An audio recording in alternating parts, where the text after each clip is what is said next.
Well, this is how I transport my locomotives, is in this folding storage box. The shelves are removable, they do come out.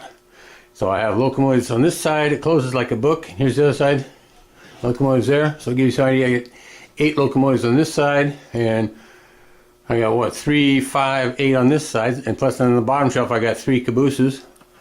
And of course we're running all SP stuff right now. Here's the trusty Baldwin S12. Right up there, right behind the SW1500, and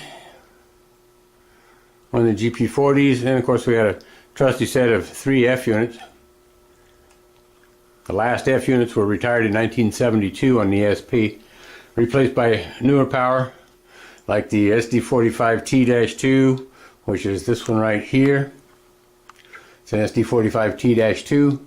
And of course then there were hordes of SD40T-2s right here that replaced all the F units. And we got a U33C right here and an SD45 here, and a master remote set. This is the master unit 8306 and the remote unit 8352. These are master remote sets that were bought in 1976 and tested over at Tehachapi. Then in the bottom shelf here, of course, we got SD45 T2, and then we got another SD45. So that's what's in this box. How many locomotives I can carry in it is about 18, 16, 18, depending on if I put cabooses in the bottom or not. So anyhow, that's how I could transport and take my locomotives to places. And passenger trains are stored the same way. I have another 5 of these cabinets that will take a passenger train. So the California Zephyr, the City of San Francisco, the Western Star, the Empire Builder, and the Canadian are all in boxes like this, so I can take them to shows. As I mentioned, the shelves are removable. You can take them out, so they come out of there like so. And so that's how you can put the locomotives on the shelf and then put the shelf back in. Just have to make sure you line it all up like you're supposed to, and there it goes just like that. So I think I probably got off track a little bit, not watching the screen but watching my fingers. So, but anyhow, the shelves are removable, all of them, and this works out quite well. But with locomotives in it, this box is fairly heavy. You got to make sure you've had a good bowl of Wheaties or something in the morning to toughen you up for lifting this thing when you've got motive power in it. Well, as I was mentioning, the passenger trains are all in a case that I carry them in.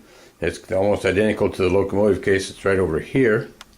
This case here, because of the emblems on it, has the California Zephyr in it because the train ran on the Western Pacific, Rio Grande, and Burlington route. And so that's why that case has those 3 emblems on it. And this case here has the Empire Builder by Walthers in it. I have a 16-car train of the Empire Builder in that case. And this case here with the Great Northern one has the Western Star in it. So those are the 2 Great Northern trains, passenger trains. They go in those 2 cases there. And of course we got the big old Billy Goat Herald right on it. So that's the way it is. And this is another train. This is the City of San Francisco because it ran in Milwaukee, Union Pacific, and Southern Pacific. So this is the City of San Francisco, which was kind of a competitor to the California Zephyr, but the San Francisco was a faster train. They didn't have the scenery to sell like the Rio Grande had on the California Zephyr between Denver and Salt Lake City. So anyway, this is another case with the passenger train in it.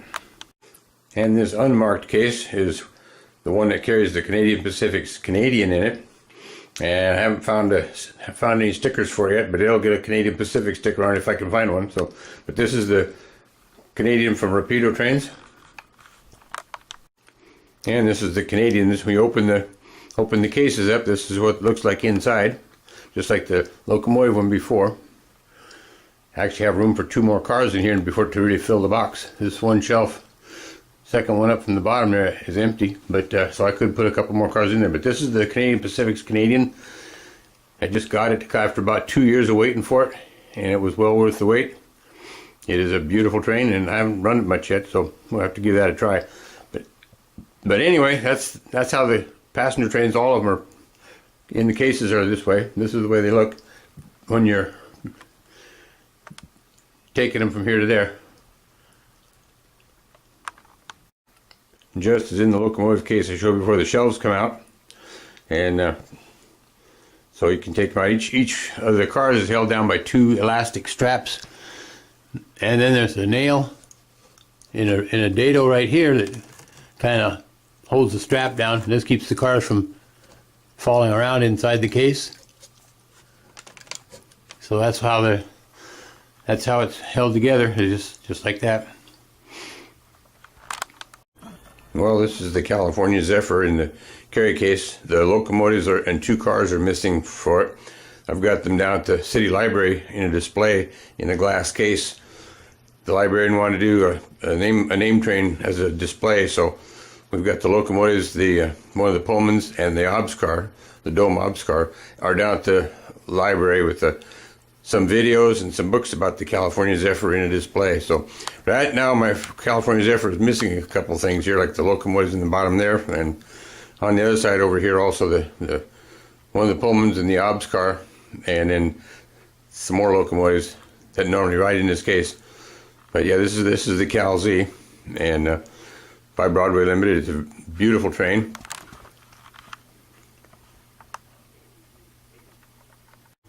And this is the Great Northern Western Star. On this side over here, we have the locomotives and the head-end cars and the first couple of coaches. And then going up this other side over here, from the bottom, we have some more coaches. And then this car here is the dinette dormitory, then the diner. And then we got a couple of sleepers here, and then up above here we have a Glacier Series sleeper. The sleepers down below here are past series sleepers by Rapido. This is a Glacier Series sleeper right here. It's an old Balboa car. It's correct for the Glacier Series 16 duplex roomette 4-bedroom sleeper. I added an interior to it, and this is the Mountain Series OBS car. This one right here. This is also a custom car made by Herkimer, and it's the tail end car for the Western Star. Originally, this car was assigned to the 1951 version of the Empire Builder, and then later on, when the Dome cars came out, the Cooley Series cars replaced these Mountain Series cars on the Empire Builder, and they went to the Western Star, clear to the end of the train when Amtrak came along. Well, this is the Empire Builder. This is the Walthers Empire Builder. The locomotives are not in the carry case. They would go in the locomotive case that I showed earlier. But I have a 16-car train. There's 8 cars here and 8 cars on the other side. And we have a baggage car, the baggage RPO, and then the baggage dormitory, and the 60-seat coach, or the short coach. And then there's 2 Vistadome coaches, and a 3rd Vistadome coach. And then this is the ranch car. This car right here is the ranch car. It's a lounge coffee shop service for the coach passengers.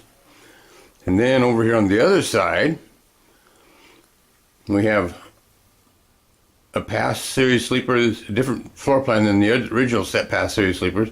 Then this is a River Series sleeper here. Then the diner. Then the big dome. And then another past series sleeper. And a River Series sleeper. A past series sleeper. And the Cooley Series OBS car right here. On the Great Northern, the Empire Builder cars, it said Empire Builder on the letterboard, and except for the head-end cars, and the other passenger cars said Great Northern on the letterboard. So you can tell here it's an Empire Builder car. The whole train has that in it. This is the diner, Lake Minnetonka, and the past series sleepers. This is a River Series sleeper right here, and it had 7 duplex roomettes, 1 drawing room, 4 sections, and 4 bedrooms in it. And then the past series sleeper had 6 roomettes, 5 bedrooms, and 2 compartments in it. So the different floor plans of the cars. Walthers did an excellent job on these cars, and the only thing I added to them was I got rid of the plastic couplers that didn't work right, and I put real KDs in place of that, and that took care of the uncoupling problem. And then The other thing I did was I added passengers to them. It makes a big difference to have people riding your train. And here's the Cooley Series OBS car that brings up the rear. So that's the Empire Builder in its carry case. Well, this is another passenger train. This is the city of San Francisco. Walthers made most of the train. You have the baggage car right here, which is an old AHM. And then the next car is the RPO baggage and the baggage dormitory. And those are built on the coach. And then there's another coach here, which is the Athearn coach in UP yellow with the SP on the letterboard. I don't know if I can get this to pull in very good or not. Then there's another coach here. This is a Milwaukee road car. Milwaukee provided the route from Omaha to Chicago, and they also contributed cars to the pool. And another coach. And then this is the Cafe Lounge, this car right here. And then right here was the diner. And then following the diner was a car I had to build. For some reason, Walthers in their infinite wisdom did not include this car in the train. So it's made with train station products, core kit, Union Station products, car sides, and then train station products, underbody detail, IHC trucks, and Palace Car Company interior. And so that kind of is a homemade car, you might say. And then we got a couple more Pullmans here. These are 442 Pullmans, 4 bedrooms, 4 compartments, and 2 drawing rooms. And then down here is a 664 Pullman, 6 roomettes, 6 sections, and 4 bedrooms. And then the last car here is a 106 Pullman. Another car that Walthers didn't make was the tail end car for the Californians there, or for the city of San Francisco. So I took a regular 106 Pullman and using it as a substitute with the rationale that the normal car is out for some kind of servicing.